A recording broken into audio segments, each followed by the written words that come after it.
is saying if you're distracted with something, how can you focus on your warfare?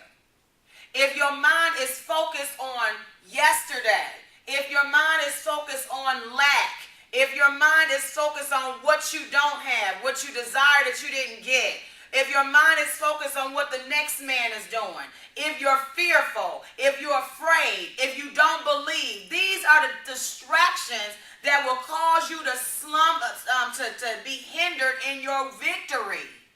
We have to be mindful of when we get ready to, when God has called us to go into warfare and we're going to battle, we cannot be distracted about what we don't have. We cannot have unforgiveness. We cannot have resentment, bitterness, worry, doubt, and disbelief and anxiousness. We cannot be focused on the lack. We have to be focused on the victory.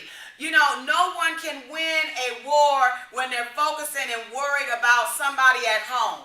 When the military goes in, they have to have their mind geared on why they're there.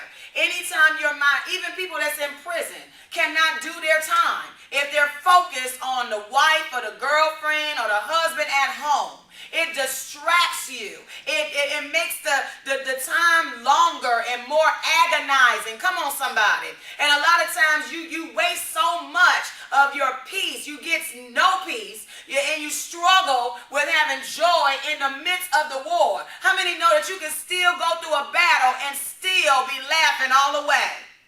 You know, a lot of times people, don't understand that you can have joy in the midst of your sorrow. You can have joy in the midst of your tribulations and your trials. You can have joy in the midst of being even attacked. I mean, Paul said it himself, I find joy when I go through my trials because I know there's something that's happening positive on my Father's side, on the victory lane. I'm paraphrasing. But how can you focus and know that you're winning if your focus is on what you don't have and what you need to take care of?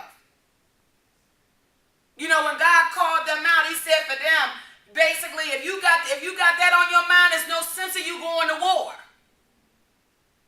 You know, if you're faint-hearted and worried, how you going to go to war? You're going to feed that seed into somebody else, and then we're going to have a troop full of people that's worried and afraid. Can't win a war by being afraid to face the giants, to go up against opposition. You know, we have to be able to fight and be able to be steadfast and to be able to confront the enemy. He's existing. He's not going to go anywhere. It's the real deal.